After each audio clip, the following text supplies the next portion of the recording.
Hey guys, Paul from Ashen. Hi, Paul!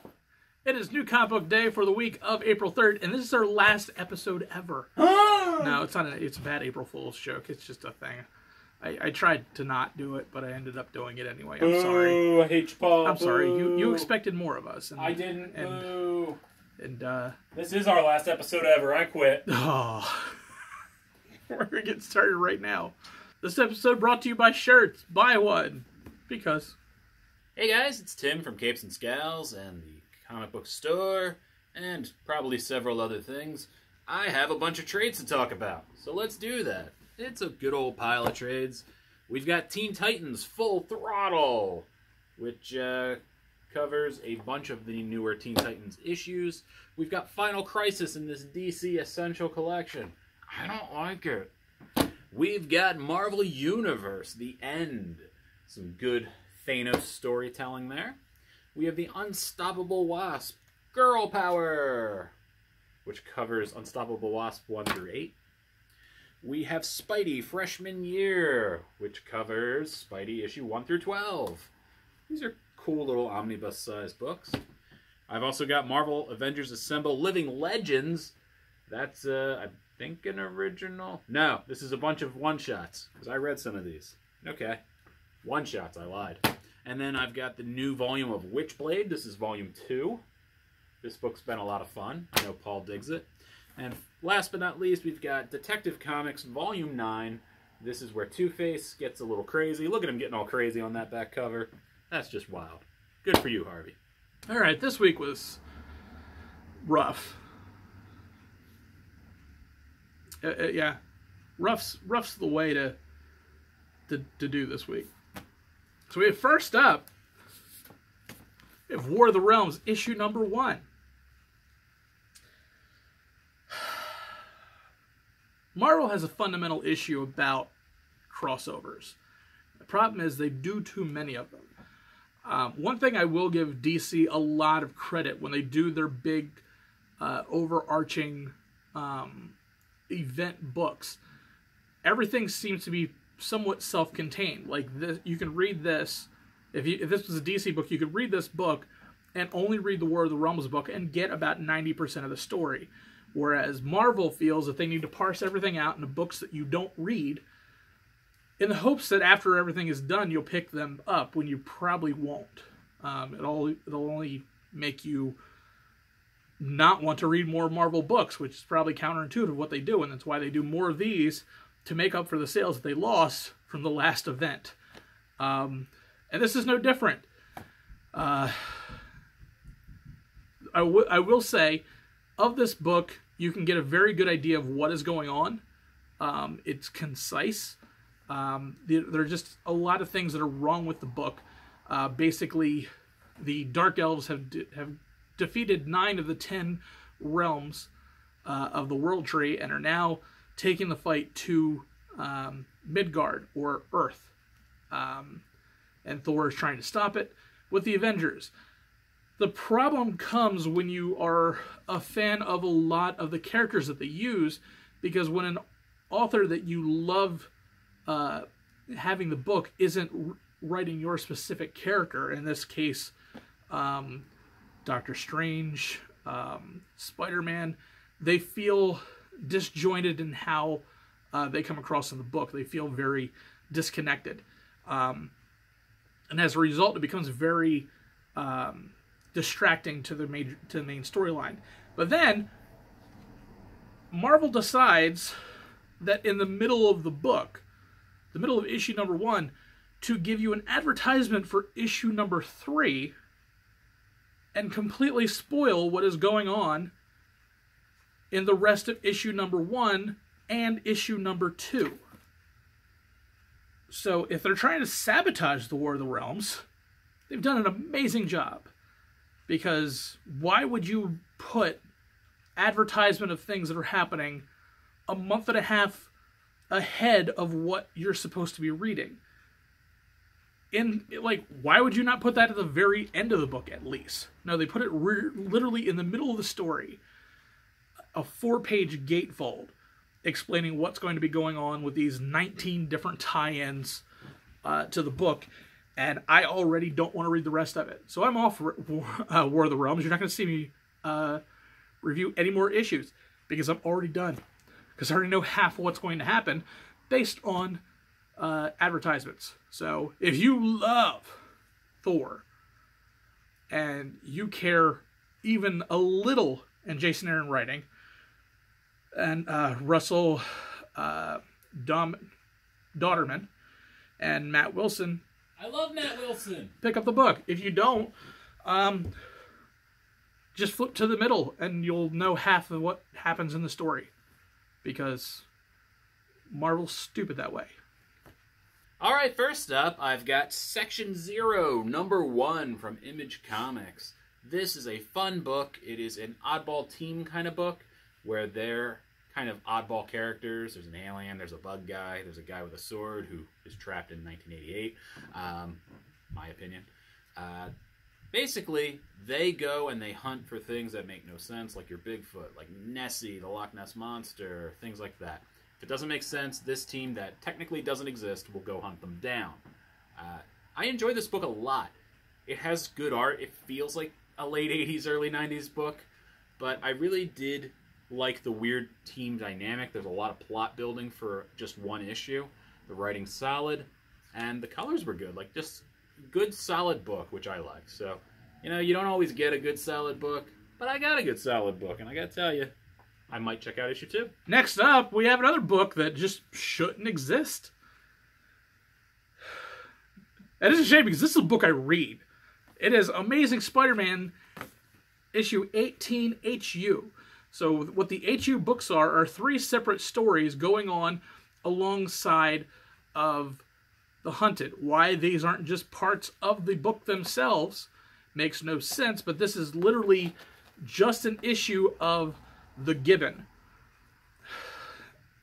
Saying the Gibbon is a D-list character is giving him an upgrade from probably where he is in the mythos of Spider-Man. He's a nothing character, but we do appreciate when Nick Spencer does these little panel or two things that I've raved about for the last 17 issues about, like, finding these characters like Mean Man Mountain Marco and Black Ant and all these characters that you've been seeing. And now that we understand what's going on, at least it makes a little bit more sense. But to give an entire issue to a character that largely 99% of Spider-Man fans don't care about, and it's kind of a depressing issue to begin with. I mean, the writing is okay, but it's from a character that you don't care about. So when the ending happens that it is, there is no emotional payoff. There's no nothing there because you didn't care about the character to begin with, and no amount of good writing is going to help you with that issue. And that's the problem with this book. I will be picking up issue 19, and hopefully not having to stumble through another one of these HU issues. The Black Cat was good because at least it felt like it progressed the story, whereas this didn't. So, Paul, I hate my next book. You ready? Uh-oh. Paul, I hate it. Uh-oh. I tried, and I don't know why I did. I don't know why I tried, but I did. Oh, Major X, I did it. Why would you do that to yourself? You know, I don't know, but I did. This book is a new X character written and drawn by Rob Liefeld, and everything is Liefeld. And, you know, I gotta be honest, I don't hate Liefeld, the person. I really don't care for the art. The writing, usually his writing's not that bad, but oh boy. Oh boy. I think, was he on a deadline here with both of these things? It was terrible. I haven't hated a book this much in a long time. This isn't totally awesome Hulk hate, don't worry, Paul. But basically this character and a weird version of Beast, perhaps, from a parallel dimension, come to our time to get Cable, because that's what you do, and you try to sort things out. There's a lot of cool character design, but man, I did not need to see Cable in that weird H-shaped shoulder patty thing again. Like, it wasn't worth it. There's no nostalgia here for me. The story it's I don't know. The dialogue was kind of boring. For every good zinger there was and a thing that made me giggle, there was probably 20 things that made me cringe. If you love Rob Liefeld and you have a major jonesing for X-Force, read this book. If you have self-respect, don't. And my pick of the week. You know what? You know what's another thing? But hold on, I'm coming back. You didn't even stop that yet. I'm coming back. You know what? I'm coming back. I got more rambling.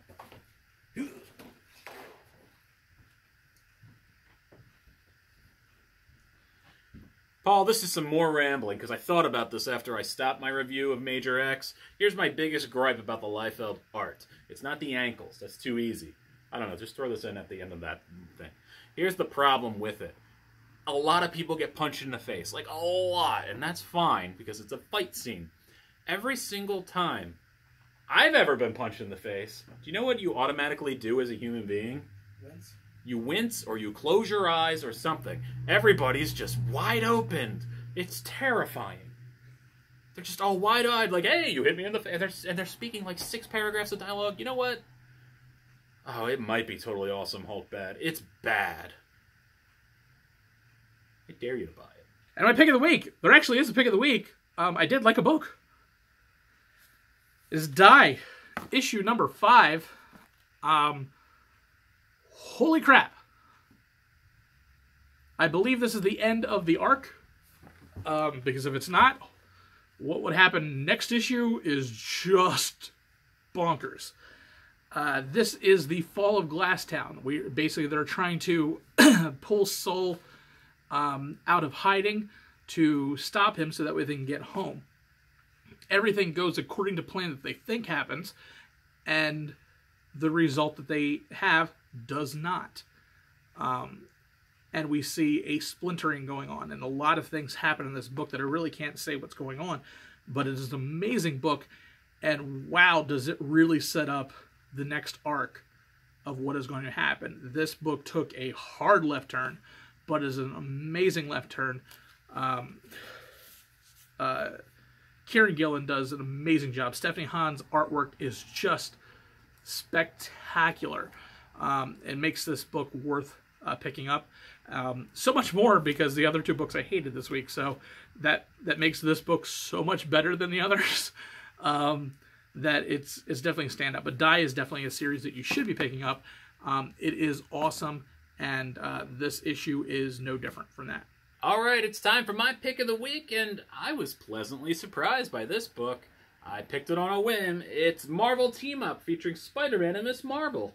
Issue number 1. I assume the team up might be different each issue. What is the gimmick of this issue? It's a flip issue.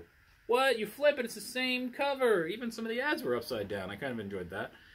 Essentially what it is one side is a Spider-Man story, the other side is a Ms. Marvel story. They eventually intersect, and you get the ending of the story in the center of the book. Sounds complicated? It really isn't.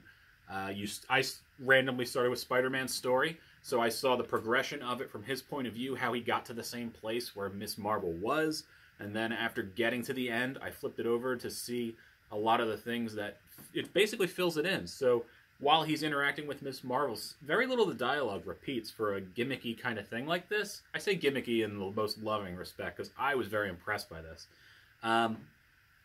It was a really cool technique. I don't know if all the issues are going to be like this, but I love it. So kudos to Eve L. Ewing.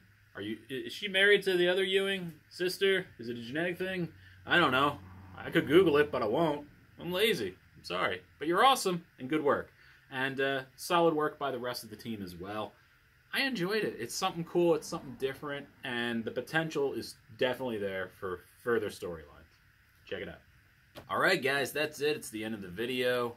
I'm sure you had a great time. And if you didn't, just lie to us. We live for your lies. Paul, you want an exclusive? Sure. Paul loves exclusives. You ready? Capes and Scowls has a new show debuting this coming Monday.